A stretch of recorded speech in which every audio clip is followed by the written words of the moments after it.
চারজন সাহাবীর কাহিনী আমরা অনেকেই জানি না। হযরতে জুলাইবিব রাদিয়াল্লাহু আনহু তাই দেখতে আসলা খুব খালা মানুষ, কুচকুচে খালা চামড়া, বাট্টি মানুষ, দেখতে সেরা ছবি বেশি সুন্দর নাই, কিন্তু আল্লাহর রসুলের কারণে তাই মদিনার একজন ধনী সাহাবীর সুন্দরী মেয়ে বিয়া করছিল। সুবহানাল্লাহ কইতা নাই? এই যুবক কিভাবে তার জীবনকে আল্লাহর পথে কুরবানি করেছেন সেই যুবকের কাহিনীটা শোনেন। হযরতে জুলাইবিব রাদিয়াল্লাহু আনহু তিনি একজন অখ্যাত বংশের মানুষ, অত্যন্ত গরিব মানুষ ছিলেন, আহলুস সুফফার মধ্যে বসবাস করতেন। আসমান ছিল তার শামিয়ানা, মাটি ছিল তার বিছানা, এত দরিদ্র মানুষ ছিলেন।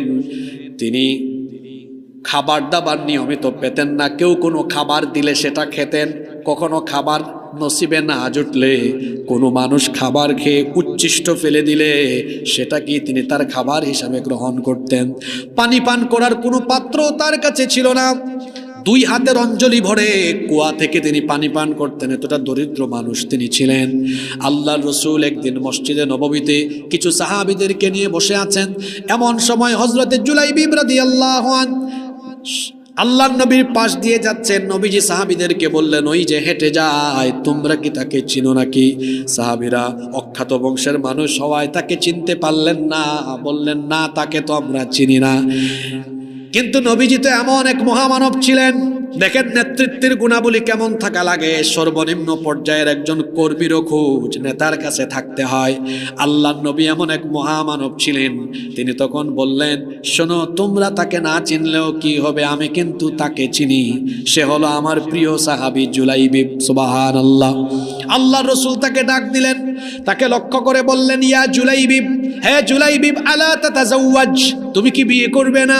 জুলাইবিব রাদিয়াল্লাহু আনহু তখন বললেন, ওগো আল্লাহর নবী, আমার মতো গরিব, আমার মতো কুচকুচে কালো চামড়ার অধিকারী, কুৎসিত চেহারার অধিকারী এমন গরিব মানুষের কাছে মদিনায় এমন কে আছে তার মেয়েকে বিয়ে দিবে? আমি বরং আখিরাতের অপেক্ষায় আছি, বিয়ে শাদী হবে কিনা আমি জানি না। এই কথা বলে তিনি চলে যাচ্ছিলেন। দ্বিতীয় দিন আল্লাহর নবী তাকে সেম কোশ্চেন করলেন, তিনি সেম উত্তর দিলেন। তৃতীয় দিনও আল্লাহর নবী সেম প্রশ্ন করলেন, তিনিও সেম উত্তর দিলেন। আল্লাহর নবী তৃতীয় দিন কাছে ডাকলেন, ডাকার পরে বললেন, জুলাইবিব শোনো, মদিনার আমার অমুক আনসারী সাহাবী আছে, তার বাড়িতে তুমি যাও, তিনি অত্যন্ত ধনাঢ্য এবং আমার প্রিয় একজন সাহাবী, তাকে গিয়ে বলো রাসূল আমাকে পাঠিয়েছেন, এই পয়গাম দিয়েছেন যাতে করে তাদের মেয়েকে তারা তোমার সাথে বিবাহ দেয়। রাসূলুল্লাহর এই কথা শুনে হযরতে জুলাইবিব রাদিয়াল্লাহু আনহু মদিনার ওই আনসারী সাহাবীর বাড়িতে গেলেন, দরজায় নক করলেন, ওই সাহাবী দরজা খুলে দিলেন। উভয়ে সালাম এবং পারস্পরিক কথাবার্তা বিনিময় চলছে। তিনি বলছেন, আপনি কে, কেন এসেছেন? জুলাইবিব রাদিয়াল্লাহু আনহু বললেন, আমার নাম জুলাইবিব, আমাকে রাসূল পাঠিয়েছেন। রাসূলুল্লাহর কথা শোনা মাত্রই তিনি তখন সঙ্গে সঙ্গে তাকে ঢুকালেন। মনে মনে ভাবলেন, আল্লাহর রাসূল হয়তো কোনো গুরুত্বপূর্ণ পয়গাম দিয়ে পাঠিয়েছেন। তারপরে জিজ্ঞেস করলেন, রাসূল আপনাকে কেন পাঠিয়েছেন? জুলাইবিব রাদিয়াল্লাহু আনহু বললেন, আল্লাহর রাসূল আমাকে পাঠিয়েছেন আপনার মেয়ের ব্যাপারে বিবাহের পয়গাম দিয়ে। ওই সাহাবী মনে করলেন রাসূল হয়তো নিজেই বিয়ে করার জন্য প্রস্তাব দিয়েছেন। তিনি বললেন, আল্লাহর রাসূল যদি আমার মেয়েকে বিয়ে করতে চান আমার কোনো আপত্তি নাই, কারণ এটা আমার জন্য, আমার পরিবারের জন্য অত্যন্ত সৌভাগ্যের ব্যাপার। জুলাইবিব রাদিয়াল্লাহু আনহু বললেন, না, আল্লাহর রাসূল তার নিজের জন্য প্রস্তাব দেন নাই, বরং আমি জুলাইবিবের ব্যাপারে আপনাদের মেয়ের সাথে আল্লাহর নবী বিবাহের পয়গাম দিয়েছেন। এই কথা শোনা মাত্রই ওই আনসারী সাহাবী জুলাইবিব রাদিয়াল্লাহু আনহুর মাথা থেকে পা পর্যন্ত তাকালেন, দেখলেন ছেঁড়া জামা কাপড় গায়ে দেওয়া, উস্কো খুস্কো চুল, ধুলাবালিযুক্ত বদনে এখানে এসেছেন। মাথার চুলগুলো আউলা ঝাউলা, উস্কো খুস্কো, গোটা শরীরের মধ্যে ধুলাবালু, অত্যন্ত বেটে মানুষ, কুচকুচে কালো গায়ের রং। তিনি তখন কি জবাব দিবেন বুঝতে পারছেন না, কিং কর্তব্য বিমূঢ় হয়ে গেলেন, কারণ তাকে তো আল্লাহর রাসূল পাঠিয়েছেন, যে কোনো জবাব দেওয়াও যাবে। তিনি বললেন, একটু অপেক্ষা করো, আমি আমার নিজের বিবির সাথে একটু ব্যাপারে আলাপ করি, পরামর্শ করি, দেখবেন বিয়ে শাদী লাগলে পরে, বাড়িতে বিয়ে শাদী লাগলে পরে দেখবেন পুরুষের চাইতে মহিলারা ফডর ফডর করে একটু বেশি। তিনি যখন ভেতরে গেলেন, তার বিবির সাথে বিষয়টা শেয়ার করলেন। তার স্ত্রী তাকে বললেন, এটা কি করে সম্ভব হতে পারে, এত কুচকুচে কালো গায়ের চামড়া, ভেটে মানুষ, আবার তার বাড়িঘর কিছুই নাই, অসহায় মানুষ, তাদের কাছে আমাদের সুন্দরী কন্যা কিভাবে বিয়ে দিব? তারা বলতেছেন না, এমনটা তো হতে পারে না। মা বাবা দুইজনের কথাবার্তা ভেতর থেকে তাদের মেয়ে শুনে ফেলেছে। তাদের সুন্দরী মেয়ে শোনার পরে বলল, হে আমার বাবা, আমার মা, এত বড় দুঃসাহস আপনাদের কি করে হলো যে আল্লাহর রসুলের দেয়া বিবাহের পয়গাম আপনারা ফিরায় দিচ্ছেন? এত বড় স্পর্ধা, এত বড় দুঃসাহস আপনাদের কি করে হলো? এত বড় সাহস আপনারা কেমনে করলেন? এবার বাবা মা দুজনেই বললেন, হে আমাদের কলিজার টুকরা মেয়ে, শোনো, তুমি হয়তো আবেগের বসে কথা বলছো, একটু আড়াল থেকে ছেলেটাকে দেখে নাও। আড়াল থেকে ছেলেটাকে দেখলে পরে তোমার বিবাহের রুচি নষ্ট হয়ে যাবে। মেয়ে তখন বলল, একবারও আমার দেখার কোনো দরকার নাই। আল্লাহর রসুল যাকে আমার জন্য ঠিক করেছেন, দেখারও দরকার নাই, বুঝারও দরকার নাই। আমি একেবারে অনুগত হয়ে আল্লাহর রসুলের প্রস্তাবকে মেনে নিলাম। মনোযোগ আসেনি আপনারা? যুবক ভাই হলে বেশি করে হনুকা। তবে আমার বিষয় যেটা দেওয়া হয়েছে, বিষয় বালা, কিন্তু ওয়াজ করতে খুব একটা মজা পাইয়ান না। কারণ আমি আশ্চর্য হইলাম আজকে এই এলাকা দিয়া ফয়লা জোয়ান মানুষের সংখ্যা একটু কম কম লাগে। অন্তত মাদ্রাসার আলিম ফাজিল ফরুয়া এরা ওই গেল। হ্যাঁ, কেউ বাইরে বাইরে চক্কর দিরা, এটা ঠিক নাই। তো যাই হোক, আমি আমার মূল হঠাৎ ফিরিয়ে আই। ও যে বিয়ে হয়ে গেল, এখন শুনানি আপনারা, বিবাহ হয়ে গেল। বাসর ঘরে বিবাহের প্রথম রাতে হযরতে জুলাইবিব রাদিয়াল্লাহু আনহু, কি নসিব তার, একজন গরিব মানুষ, কিন্তু আল্লাহ রসুলের প্রিয় সাহাবী হওয়ার কারণে মদিনার ধনী এবং বিখ্যাত একজন সাহাবীর সুন্দরী মেয়েকে তিনি বিবাহ করলেন। সুবহানাল্লাহ। বাসর ঘরে তার বিবির সাথে তিনি কথা বলছেন, এমন সময় বাহির থেকে আওয়াজ শোনা গেল, আইনা জুনুদুল্লাহ, আল্লাহর সৈন্যরা কোথায়? রাসূলুল্লাহ যুদ্ধের ডাক দিয়েছেন, যুদ্ধের দামামা বেজে উঠেছে।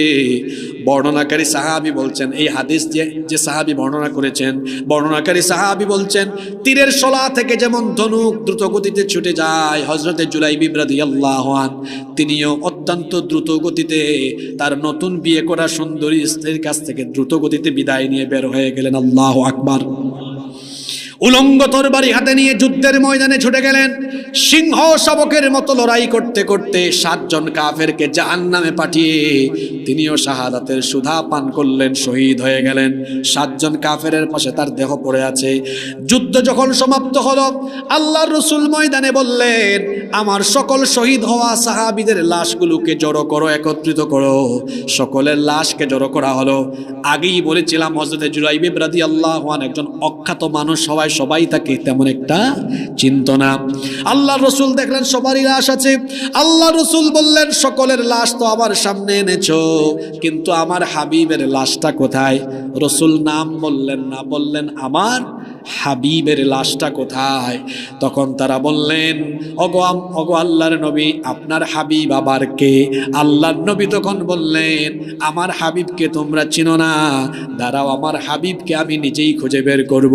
আল্লাহর নবী তখন ময়দানে নিজেই বের হলেন, নিজেই বার খোঁজাখুঁজি আরম্ভ করলেন। 7টা লাশের পাশে একটা লাশ দেখলেন, নবীজি সেখানে গেলেন। যাওয়ার পরে দেখলেন একেবারে চেহারার মধ্যে, ফেইসের মধ্যে ধুলাবালু লাগানো। আল্লাহর নবী তার নিজের কুদরতি হাত মুবারক দিয়ে, আল্লাহর নবী তার হাত মুবারক দিয়ে তখন আল্লাহর নবী এবার ধুলাবালু সাফ করলেন। দেখলেন এটা জুলাইবিব। আল্লাহর নবী বসে গেলেন। বসার পরে জুলাইবিব রাদিয়াল্লাহু আনহু দেহটাকে তিনি তার কুলের উপর রাখলেন, উরুর উপর রাখলেন।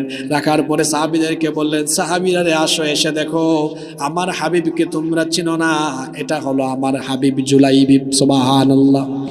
আল্লাহর নবী তখন সাহাবীদেরকে সামনে রেখে বললেন, ও জুলাইবিব, মাত্র নতুন বিয়ে করলে, তুমি তোমার নতুন বিবির সাথে সময় কাটানোর চাইতেও জিহাদের ময়দানে এসে জীবন দেওয়াটাকে তোমার জন্য তুমি সৌভাগ্যের মনে করলে। জুলাইবিব, তুমি আল্লাহকে এবং রাসূলকে এত ভালোবেসেছো, আজকে তুমি প্রমাণ দিয়ে দিয়েছো। এই জন্য আমিও সবার সামনে ঘোষণা করছি, আনা মিন্নি ওয়া আনতা মিন্নি। যিনি কত সুন্দর কথা বললেন, জুলাইবিব রে, আমি তোমার, তুমি আমার। সুবহানাল্লাহ। আল্লাহ রাসূল সঙ্গে সঙ্গে জুলাইবিব রাদিয়াল্লাহু আনহুর চেহারাটাকে ঘুরায় দিলেন। সাহাবীরা বললেন, ওগো আল্লাহর রাসূল, আপনি তার চেহারা ঘুরায় দিলেন কেন? রাসূল বললেন, তার শাহাদাতে আল্লাহ এত খুশি হয়েছেন, নতুন বিয়ে করে তার বিবির সাথে সময় পাস করার এই সুযোগটাও হয় নাই, তার শাহাদাতে আল্লাহ এত খুশি হয়েছেন, তার এই লাশকে রিসিভ করার জন্য জান্নাতি হুরেরা ঝাঁকে ঝাঁকে এগিয়ে আসতেছে। আমার জুলাইবিব তো খুব লজ্জাশীল, আত্মসম্মানওয়ালা, সে লজ্জা পাবে, এই জন্য আমি তার লাশটাকে ঘুরাই দিয়েছি। সুবহানাল্লাহ। ও আমার বিয়ানীবাজারের তরুণ যুবক ভাইয়েরা, হযরতে জুলাইবিব রাদিয়াল্লাহু আনহুর মতো হতে হবে। আমি আমার দেশকে রাসূলের আদর্শে এবং আল্লাহর দেওয়া এই বিধানের আলোকে গঠন করার জন্য নিজের রক্ত, নিজের জীবনকে আল্লাহর পথে কুরবানি দেওয়ার মন মানসিকতা নিয়ে আমরা এখান থেকে উঠবো ইনশাআল্লাহ।